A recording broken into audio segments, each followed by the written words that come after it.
그리스도의 풍성하신 은혜와 사랑이 늘 함께 하시기를 바랍니다.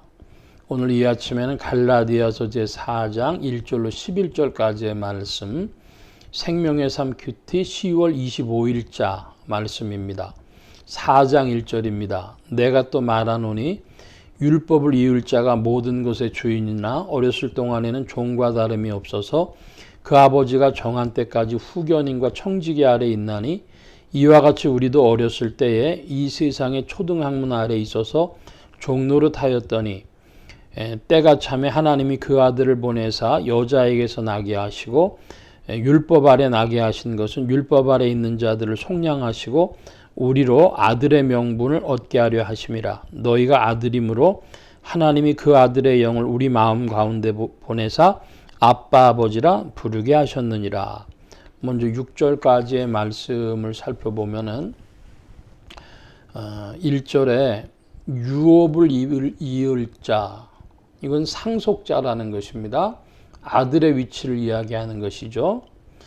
그 상속자인 아들이 모든 것의 주인이지만은 어렸을 동안에는 종과 다름이 없다.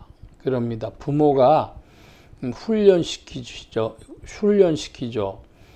우리나라가 왕정 국가였을 시대에도 그 왕세자들을 훈련시키지 않습니까? 왕의 그 자식들을 훈련시켜 가지고 왕세자로 지명하죠. 다음번 왕은 너다. 뭐 이렇게 하는 것 아니겠습니까? 그래서 자식들이라도 과정을 거치게 하는 것입니다. 그것을 사도 바울은 후견인과 청지기 아래 있게 했다.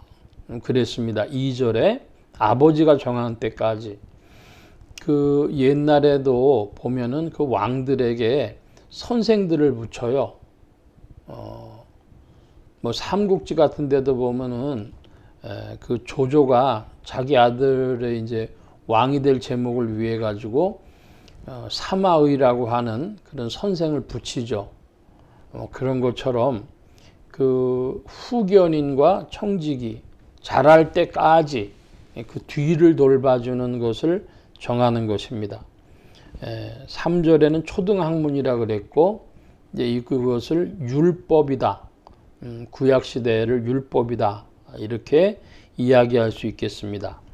자, 6절의 말씀에 가보면 하나님이 그 아들의 영을 그리스도의 영을 성령을 우리 마음 가운데 보내사 아빠 아버지라 부르게 하셨느니라. 이 아빠라고 하는 것은 그 1970년대 말에 유명했던 스웨덴의 아바라고 하는 그런 그룹이 있죠.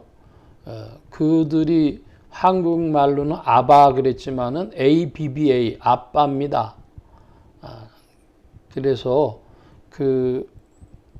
이 아빠라고 하는 것이 성경상에서 아버지 이렇게 부르는 것이 친밀하게 부르는 그런 아람어, 히브리어 아람어권에서 아빠 하는 것은 친밀하게 부르는 것이고 우리 한국에서도 아버지를 아빠라고 부르죠. 아이들이. 그래서 이 친밀하게 부르는 아버지, 하나님 아버지를 친밀하게 부를 수 있도록 성령께서 우리 마음에 작동하신다. 성령 받는 길에 대해서 갈라디아서의 초입에 나와 있죠. 어떻게 하면 성령을 받는다 그랬습니까? 듣고 믿음으로 성령 받는다. 믿음은 들음에서 나며 들음은 그리스도의 말씀으로 말미암아 받느니라. 그런 구절도 있듯이 갈라디아에서는 이제 듣고 믿음을 강조합니다. 그래서 성령을 받아서 그리스도 예수를 믿고 그 영을 우리 마음에 받아서 아빠 아버지라고 친밀하게 하나님을 부르는 것이죠. 7절을 봅니다. 그러므로 네가 이후로는 종이 아니요 아들이니 아들이면 하나님으로 말미암아 유업을 받을 자니라. 7절의 말씀을 그 위치를 보면 중요하면서도 간단한데요. 한마디로 구약에서 이스라엘 백성들의 신분은 종과 같았다는 것입니다. 그런데 신약은 아들의 자리입니다. 종의 자리, 아들의 자리. 구약은 아들의 자리, 구약은 종의 자리, 신약은 아들의 자리. 그와 같다고 말씀드리겠습니다. 내가 이후로는 종이 아니요 아들이니, 아들이면 하나님으로 말미암아 유업을 받을 자니라. 상속자라고 말씀드렸습니다. 그것은 1절에도 유업을 이을 자라고 하는 표현이죠. 상속자는 오늘도 우리나라에서도 이제 그 혈육계에 상속이 되어지죠. 그래서 자식이다 이겁니다. 8절 이하입니다. 그러나 너희가 그때에는 하나님을 알지 못하여 본질상 하나님이 아닌 자들에게 종노릇하였더니 이제는 너희가 하나님을 알 뿐 아니라 더욱이 하나님이 아신 바 되었거늘 어찌하여 다시 약하고 천박한 초등학문으로 돌아가서 다시 그들에게 종노릇하려 하느냐. 이것은 그리스도 예수를 믿었다고 하면서도 어찌 그 율법의 매인자들로, 율법의 종노릇하는 자들로 돌아가려고 하느냐 그럽니다. 그런데 8절에 보니까 본질상 하나님이 아닌 자들에게 종노릇했다 그래요. 좀 인격적 표현을 하고 있어요. 뭐냐 그러면은 본질상 하나님이 아닌 자들이 무엇입니까? 본질상 하나님이 아닌 자들인데 하나님처럼 그들이 보이고 그래서 그들에게 종노릇했습니다. 인격적으로 표현하면 이것은 천사들을 얘기를 합니다. 천사. 제가 그렇게 얘기를 하면 좀 의아스럽고 무슨 말씀인가 하실 텐데요. 영적 존재는 세 가지입니다. 창조의 영이신 하나님, 피조의 영적 세계에 두 종류가 있는데 하나는 천사들과 인생들입니다. 천사와 인간. 하나님, 천사, 인간이 다 영적 존재들인데 하나님은 창조의 영이시고 그리고 천사와 인간은 피조의 영입니다. 근데 그 천사가 일면에 있어서는 이제 유다서의 말씀에 보면 하나님께 반역한 자들이 되어져서 일부가 그와 같은 자들이 되어져서 그들의 우두머리, 수괴가 마귀고 그의 졸개들, 그들이 귀신들이다.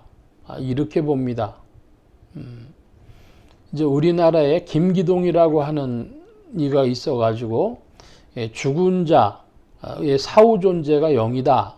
이렇게 이야기를 해서 정통신학과 논란이 됐죠. 그래서 사람들은 뭐라고 얘기를 하냐면 그 악한 천사들, 즉 귀신들이 조상의 흉내를 내는 것이다. 이렇게 보는 것이 이제 보통의 정통주의 신학에서의 그 이해입니다. 해석입니다.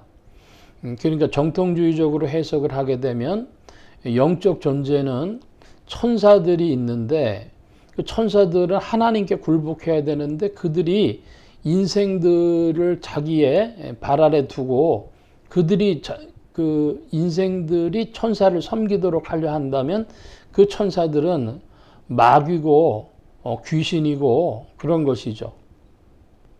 본질상 하나님이 아닌 자들인데 그 영적 능력에 나타나니까 사람들이 거기에 매여 종노릇하는 것입니다. 예를 들면 요즘에 이제 그 무속 신앙이 대한민국에서 엄청 세력이 됐죠. 유튜브 뭐 이런 거로 해가지고 무속 신앙이 아주 뭐 크게 자리를 잡는 시대가 되다 보니까 사람들이 그 무슨 할아버지를 모셨느니 할머니를 모셨느니 장군님을 모셨느니 뭐 동자신을 모셨느니 하지 않습니까? 이제 그런 것들이 다 본질상 하나님이 아닌데 하나님처럼 숭배받는 것이죠. 사람들은 거기에 능력이 나타날 때 거기 매여 종노릇하는 것입니다. 계속해서 좀 보겠습니다. 9절입니다. 이제는 너희가 하나님을 알 뿐 아니라 더욱이 하나님이 아신 바 되었거늘 어찌하여 다시 약하고 천박한 초등학문으로 돌아가서 다시 그들에게 종노릇하려 하느냐. 너희가 날과 달과 절기와 해를 삼가 지키니 내가 너희를 위하여 수고한 것이 헛될까 두려워하노라.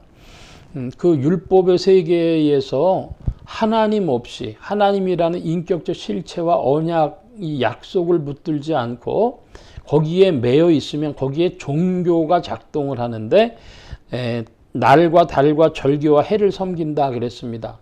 그러니까 여러 가지 규례들이 있죠. 예를 들면 한국에서는 절에 초하루 보름에 옛날에는 절에 갔습니다.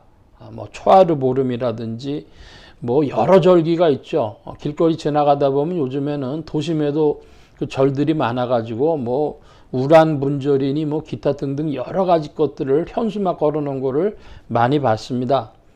자, 그런 것이나 마찬가지로 구약에 그 모세를 빙자해가지고 이제 300몇 개의 규례들이 나오고 뭐 등등 해가지고 이스라엘의 종교도 하나님의 언약, 인생들이 나아갈 길을 세우신 계명, 거기에 있는 것이 아니라 거기로부터 파생된 여러 가지 종교의 규례들이 그들을 얽매여서 종노릇하게 만든 것입니다. 전 세계 어디를 가든지 그런 율법은 인생들을 종노릇하게 하고 종교화시킵니다.